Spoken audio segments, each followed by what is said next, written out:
A restless shuffling can be heard from the floor in front of us, the sound having woken Hanako. She climbs out of the blankets I put over her, looking befuddled and wiping the sleep from her eyes. I see you're finally up. Huh? What? Hanako looks around the room with her eyes half open, her mind far from being awake as her body. Her dazed state makes me and Lily chuckle. As Lily gets off the bed and tends to Hanako, I take one last look around the room. I guess I better get going then. There'll be questions if I'm seen leaving the girls' dormitories this morning. Goodbye, Hisao. Oh, goodbye.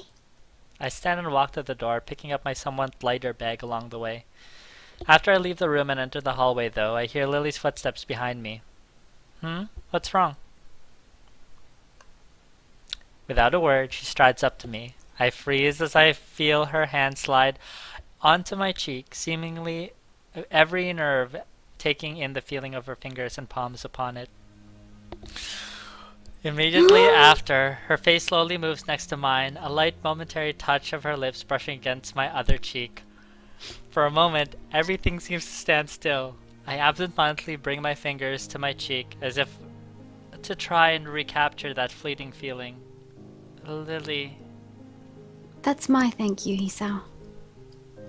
thank you. For your present. Have a nice day in school. And with that, she disappears behind the door and gently closes it. The muffled voices of her and Hanako audible through it, much as they were yesterday night. I think I'd be hard-pressed not to have a nice day after that. It was a kiss on the cheek! Yeah! We're gonna get married! I walk away with a certain spring in my step. I think there are some people around that glance at me emerging from the girls' dormitory building, but I find it difficult to care. Save point. But it almost doesn't count because we didn't get a picture of it. So, really, So you it's gotta do it more. again, Lily. Yeah, you But gotta. on the mouth. All on the mouth. All up in it. Hee-chan! Go away. Oh. Go away. Hee-chan! Leave me alone. Come on, Hee-chan! Let me sleep. After 2 nights of not being able to sleep at all, the last thing I want is to be woken when I finally manage to. It may be the last period of class with a textbook as my pillow, but I'll take whatever sleep I can get at this point. You're in the second row, dude. Yeah, Muto doesn't give a fuck. He'd Yeah. be like, yo, that's my bro right there, little bro. Get your rest, little bro. See, Hee-chan, even Shi-chan wants you to get up. I don't care what Shizune wants. Leave me alone. Jeez, Hee-chan, I'll just have to wake Oh, wait. Misha's going to... you. This is bad. I'm up. You don't have to. I can feel my face flowering into scarlet red blush.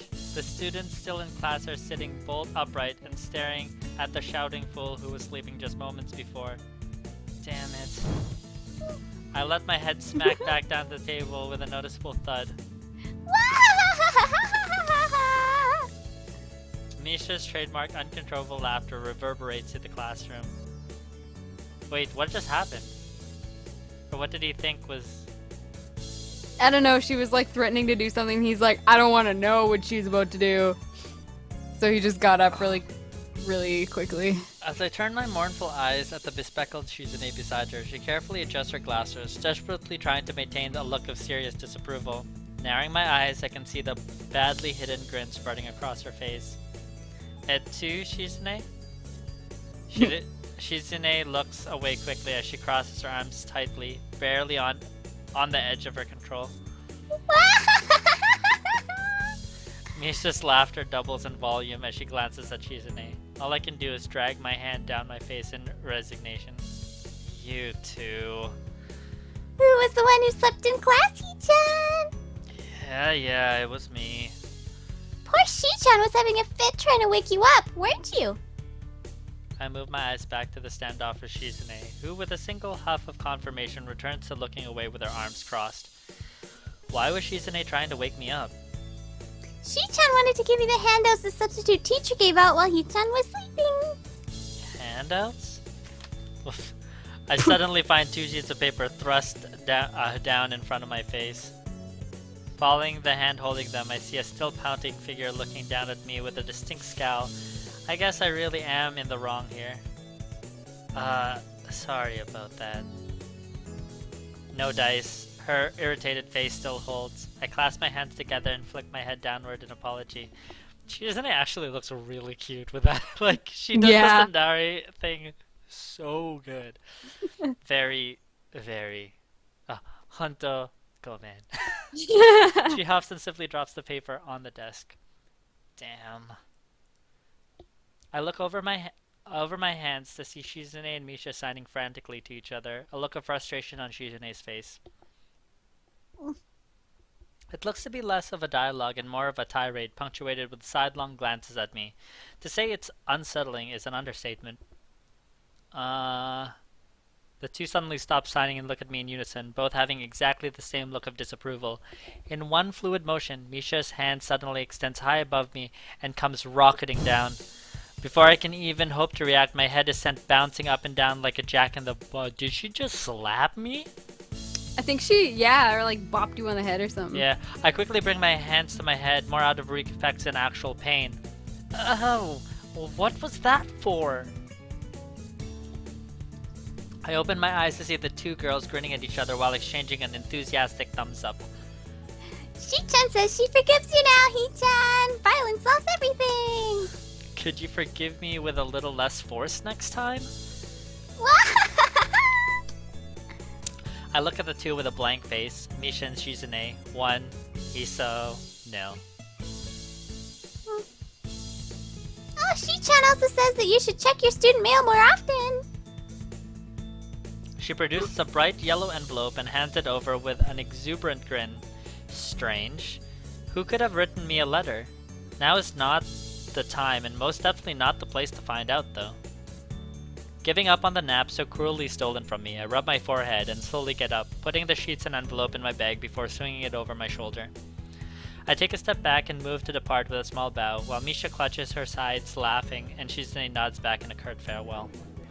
I join the flow of students exiting the open door and turn the corner into the hallway, only to end up face to face with Hanako. Whoa, hey Hanako. Good afternoon, Hisao. Silence falls between us as busily chatting students pass us by. She's fidgeting constantly, her eyes drawn to her rather unremarkable footwear. I take the bridge of my nose and my fingers while I blink my eyes heavily in an attempt to make things seem clearer. I'm barely staying awake as it is. Hanako, you want to say something. What is it? I wanted to give you this.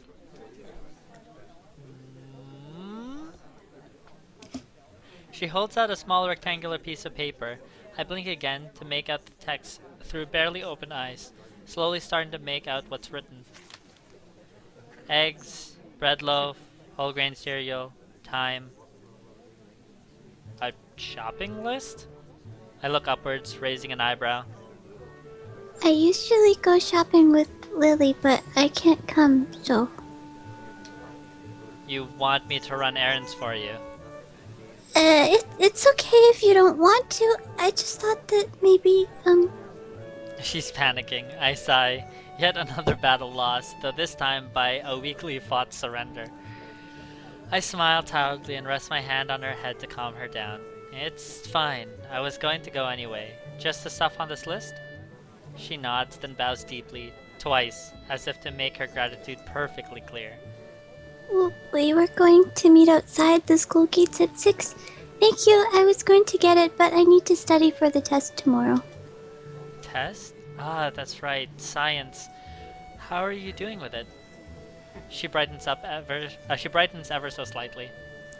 I've been spending more time on it than before. I think I can do okay. Good work then. She too starts smiling, and much more earnestly than I at that. I have full confidence that I can do fine in it without any extra studying, but the fact that she's putting in the effort instead of just reading in the library is heartening. I'll grab your stuff and take it to your dorm in the evening. See ya. With a small wave, we part ways. Oh my god. I know we need to focus on Lily, but when Hanako comes in, will we have to help her study for science since we're the science guy?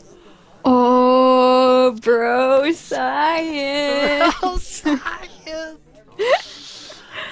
I'll go do my homework before meeting Lily. I should be able to take care of it in time. Wrangling with a particularly complicated math problem has caused me to be a little late for my meeting with Lily. Only a couple of minutes, but enough to make me step smartly out into the courtyard and to the school's pompous gate. I make a right turn and start on my way towards the small town below, leaving a few students turning the other way to the bus station. I slip my right hand in my pocket as I walk in the orange sunlight of dusk. Thankfully, the sweltering summer heat started to die down, making way for a pleasant, cool breeze. God, the poses. Are you a model, girl? 'Cause damn. When I stretch my hands high above my head, a familiar figure takes form, cane in her right hand. Ah, Lily. She stops and turns around, swiveling her head slightly to try and work out exactly where the voice came from. Hey, it's me. I quickly catch up to her, coming in beside her and matching her slow pace as we resume walking. Good afternoon, Hisao. Hi there. I glance up at the sky. The distinct tinge of orange discolors the clouds, washing the footpaths in its light. Long shadows from the trees fall across the wide road down the hill. So, Hisao, what brings you here? Just going to town to grab some groceries. Hanako sent me. Hanako sent you? Yeah, she said she needed to study for a test tomorrow. I was going to come down anyway, so I'll just buy her stuff as well. Unspoken is that Lily really could use some help to get food, but it's an obvious fact that neither of us needs to state. It's good to hear she's studying for it. I thought the same thing when she asked me to come with you. We continued walking down the street, the familiar sound of her cane echoing through the air as we go. Except for the occasional passing car and the leaves whispering in the branches, there's a blissful silence. Thank God I can finally relax for the first time today. I glance over at Lily. The porcelain face of hers never seems to lack that air of relaxed confidence. I guess the same could be said for her personality too. As she silently walks, her face remaining pointed to the street ahead of her, I look ahead and savor the cool air blowing in my face. This is probably the calmest moment I've had since the about-face my life took so recently. To have it while walking to get some groceries. What a weird life. I feel the crumpled up note rubbing against my hand in my pocket, and pull it out to check its contents. Let's see here. Eggs, bread, cereal, thyme, lettuce, shaved ham. That sounds like quite a bit to carry back along with you. Oh, that's totally you. I haven't done that in a while. It's just, hello. Okay. That sounds like quite a bit to carry back along with your own. Yeah, just how much does this girl eat anyway? My mind suddenly clicks that yes, there actually is a person besides me. Wait, I mean, she laughs wholeheartedly. My, Hisao. Her giggle punctuates her words, though she's making little effort to suppress them. Quite direct today, aren't we? So, like, can we kiss? Like, for real this time? Oh, that Now that direct. I'm on it? Oh. Yeah, you got me there. Still, it is quite a bit. Usually I go shopping with Hanako, so I know what she buys. It's the same thing every week. Huh. She a good cook? She gives a nervous giggle. It's usually me who ends up cooking. I used to do so for Akira, so it's no problem doing it for Hanako as well. You can cook? But... A short hum with an amused lilt emanates from beside me. I wonder if the fact that she seems amused by my comments so often is actually genuine, or rather just from a want to make me feel more comfortable in addressing her blindness. There are ways around it. Some meals are more difficult to cook than others because of being unable to see what I'm doing, but it usually only takes a little more time. Fingers can double as very useful measurement tools, for example. It makes sense, but she'd have to be pretty careful not to hurt herself. I wonder how many times that's happened, given that it sounds like she's cooked alone for possibly years while Akira worked and her parents were gone. With that, the conversation trails off. Compared to the awkward silence of Hanako, Lily seems genuinely content to say what she thinks and stay quiet when there's nothing to say. The slick road under my feet is bathed in an orange glow, the occasional fallen leaf crunching underfoot as we walk. I let out a deep yawn, my lack of sleep coming back to haunt me. Did you not get much sleep last night? I couldn't sleep at all for the last 2 nights, probably insomnia. Lily's face suddenly becomes worried. It feels like a personal failure every time she gets worried about my well-being, even if it's genuinely nice to know someone cares. You have insomnia. Aren't you going to see the nurse about it? No real need.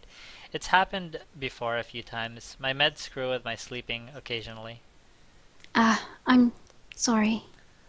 Come on now, it's not your fault. At least I shouldn't have any trouble getting to sleep tonight. You do worry me sometimes. I worry you? I reach around and scratch the back of my head. I kind of want to address this. Hey, Lily? I don't mean to sound weird, but please try to forget about my heart condition.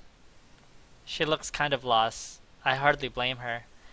I guess what I'm trying to get at is just don't treat me differently because of it. She bows her head slightly, her white cheeks reddening almost imperceptibly. It's only natural to worry about those around you. Well, it's still nice to know there's someone like that out there. It may be somewhat embarrassing to say, but it's the truth. Lily takes a breath to regain her composure and manages a gentle smile, though her cheeks remain flushed. The final downhill walk to the store passes in silence. Hello! Mrs. Doubtfire. Yep. And ignoring that, I'll get my stuff first and Hanako on the second round. I grab 2 well-worn red baskets from the stack besides the entrance and pass one to Lily. Just as she did before, she lays it on the ground and slides her retracted cane between the basket handles before picking it back up with her right hand. When she takes hold of my arm in her own, I'm surprised at just how fast this kind of casual contact becomes so natural, mostly due to necessity, no doubt. Shall we? Sure. While we navigate around the store, the odd person occasionally passing us pays us no heed at all. It's nice compared to the stares and whispers around the city. As we reach each aisle, I quickly check with Lily what she needs and grabs it along with what I want, putting our items into the respective baskets.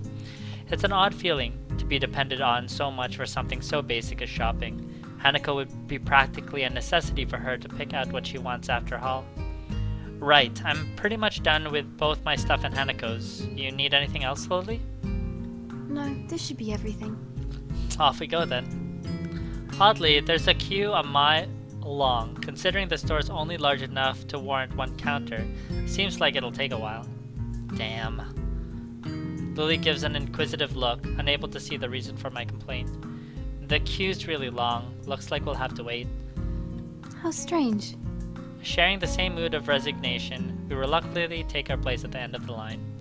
One person finishes, the line moves up. Another person finishes, the line moves up. That's kind of how lines work, Hisao.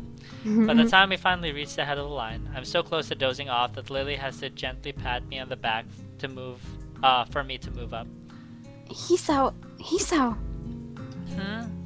Sorry. She gives a short sigh of consternation as I move up, getting the groceries for Hanako and me put into separate bags. Thank you! Please come again! I really like that 7-Eleven merchant. I like it. By the time we emerge from the store, Lily's holding a single bag while I struggle to carry 4.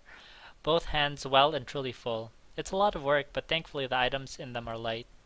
Even without looking skyward, it's obvious that a surprising amount of time has passed, and the road outside being dark and lit by street lamps. Once Lily retrieves her cane, we set back to the dormitories the way we came, leaving the welcoming, warm glow of the store. Despite the road being empty of cars, the full bags abundantly make up for the lack of noise, constantly clunking and squeaking together. My, Hisao, it's good to find that you're eating well. I'm a growing guy after all. I need to eat all I can. It must be nice being a man. What? What? Seemingly not noticing or ignoring my surprise at the completely out of left field comment, she continues on without missing a beat. Weight doesn't really bother you when you're eating most of the time. I get what you mean. Women tend to worry about stuff like that more than we do, I guess. Exactly. It makes me somewhat envious, to be honest. Well, it's not like we can outright ignore it. With an affirmative nod, we continue on our walk. Huh, that's right. What is it? Hanako mentioned your birthday was earlier this year. Do anything special for it? She gives a long pause, lost in thought for a few seconds as she recalls the event. Not really. It was just Hanako and me having a little party during the night after school. Your birthday's supposed to be a big event, you know. Sounds like a pretty lonely way to spend a birthday, just her and Hanako staying overnight. Birthdays always felt like a family occasion for me. They were a time when, in spite of their full-time jobs, both my parents would make an effort to be there for the day, or at least for a party beforehand. It reminds me of how Lily mentioned she hadn't seen her family in such a long time, and even ended up moving away from Akira's house afterwards. But I guess it's the same in situations as mundane as these. Considering her inability to read the packaging, just getting groceries would be a pain without somebody else around. In the end, she just has Hanako and me, and Akira when she's off from work. But that as it may, she still seems to have many more distant friends among the students, not to mention people like Yuko. It seems to be her own choice that she's such a separation between those who are close to her and those who she only socializes with. It humbles me a little to see how much Lily seems to have her life set up and going just the way she wants. Yet Hanako is there for her to celebrate her birthday, and I'm here helping her with shopping. It's a weird kind of symbiosis, I suppose. Are you alright, Hisao? Sorry? You just seem to go very quiet, that's all. Sorry, I was just thinking. Oh? About how beautiful you are. And now I've piqued your Tell curiosity. the truth. Yeah. That's it. It's only one way. I was thinking about how you seem to have everything so sorted out. Even with Hanako relying on you. I can admit that even I kind of relied on you when I first transferred in. I think it's a good quality to have. I turned to Lily, surveying her reaction. She's forcing herself to look forward and furrowing her brow quite a bit. Her face looks a bit awkward, as if she's trying to find just the right words. Oh shit, did we fuck up? Uh-oh. Lily? I would thank you, but assuming that I don't rely on the presence of others is too much, you'd be wrong to think that Hanako simply depends on me with nothing in return. She seems to have a bit of trouble saying it, even though it's largely what I'd thought already. If she tries so hard to maintain her independence, as anyone would have had to in her position, cited or not, maybe she finds it hard to talk about her own needs. It's only that I realize an omission in what she says, though. I decide to follow it up, largely in jest, to avoid things getting too personal. Oh, and what about me? Well, you're my eye candy. Well, she suddenly runs ahead of me and turns, blocking me off. With a smile, she holds her hand behind her and leans forward. You're different. And with that, she turns back and continues to walk ahead of me, a newfound spring in her step. All I can do is raise an eyebrow and give a dazed grin. I don't think I've ever seen this playful and teasing side of her before. We did make the right decision. We did. Oh man. Just the whole running behind her and then like the whole hands behind her back and lean forward and oh god, it's too much. Yo, she killing it. Killing it. So I'm different. It's hard to work out the exact context, but knowing her, this ambiguity was intended. Our relationship has been changing, at the very least simply because I've begun to stand on my own feet more and started getting more curious about the situation of those around me. As to why, probably a mix of personal curiosity and a want to try and work out how to deal with my situation. I'm less sure of Lily, though. That's why her own statement, so similar to my own feeling towards her, throw me off so much. Watching her make her way up the street, cane tapping from left to right, I decide to settle the matter later and just smile. This is a nice side to her, and I don't want to forget it. Eventually, we get to the girls' dormitories, both my arms aching from the weight of 2 sets of groceries. We're finally here. I bend down to wipe my forehead with the back of my hand. Lily stops in front of her door and sets down her bag, fishing around in her pocket for the key. Thank you, Hisao. I really appreciate your help. This is nothing. Don't worry about it. It might be nothing to you, but it's definitely something for me. And with that, she steps to the door, closing it behind her. I blink. Those were nothing but honest thanks, but I can't help feeling something different about them. Anyway, I have something else to do before I can mull on that at my leisure. Turning back to the door to Hanako's room and proceed to knock twice in quick succession, the bag still in my hand rustling together. After a couple of seconds, the door slowly opens. If one weren't looking closely, they could be forgiven for thinking it hadn't moved at all. I twist my head to the side and try to peer through the tiny sliver of a gap between the door and the doorframe. Hey, Hanako, I got your stuff. With that, she opens the door completely, making her plain room visible over her shoulder. Sparsely decorated, it's probably even more unremarkable than my room. I hold out my right hand, both bags almost pulling it straight back down with their weight. Thank you, Hisao.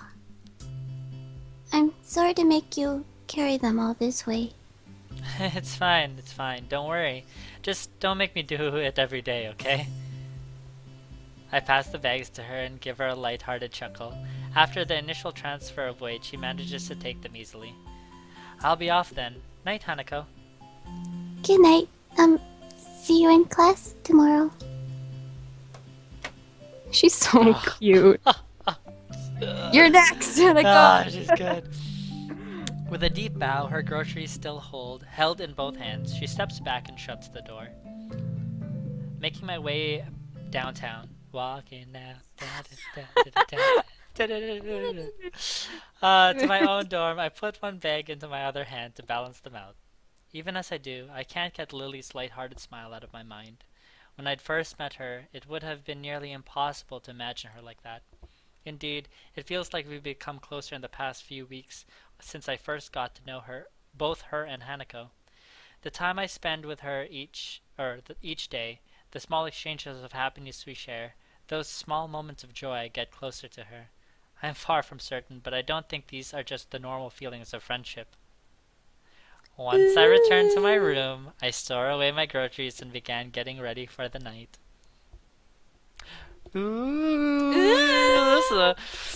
Is he gonna read the whole thing? Or like rage quit like last time. I swapped the school books in my bag for those I'll need tomorrow, pulling out the yellow envelope Misha gave me earlier in the process. I wonder if it says the same thing.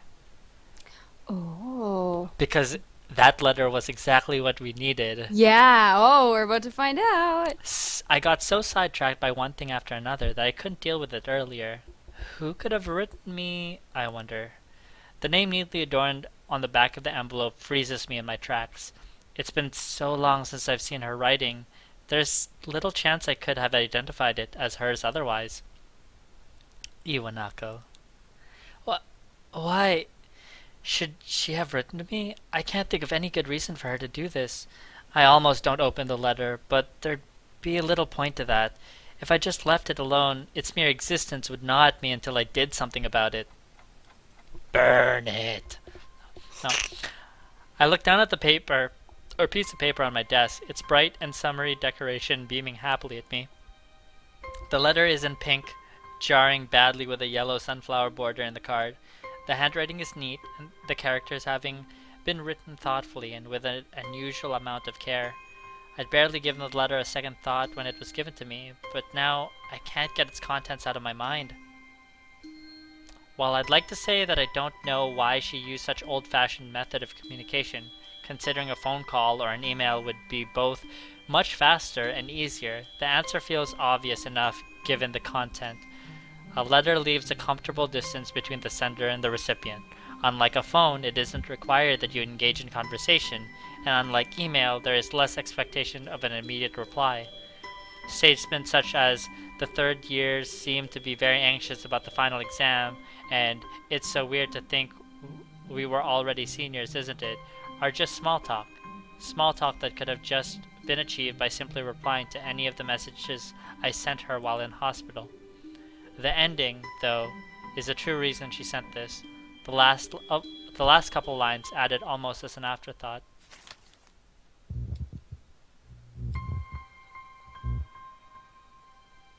That's you. Oh, I wonder if we'll meet again. Perhaps it's for the best if we don't. It's a statement that should hurt. I've always heard breakups are nasty stuff, but it feels like it is simply a reaffirmation of what we both already know instead. It's the preceding text, no more than small talk, that make me feel most uneasy. I can't figure out why, no matter how long I sit here and look down at this bright and summery piece of paper. If you would like to correspond with... Oh, that's you. Oh. Sorry. If you would like to correspond with me, by all means write me back. It's plainly obvious that this is not the type of letter to be replied to. In the end, this letter is no more than a simple abdication of responsibility, a final statement to reassure herself that our relationship is over. As such, I find I have little problem in scrunching the letter and envelope into a ball and tossing it into the waste bin, ridding myself of its existence. I go to bed with mixed feelings, cheated out of a pleasant evening by this intruder from the past. Ironically, it takes a while before I can manage to sleep. Because I want to hold you close on my own feet, I started walking to synchronize my breath with you, so neither of us will be alone. Hey mama, I might have found somebody that I really like. Well, good for you. Come see me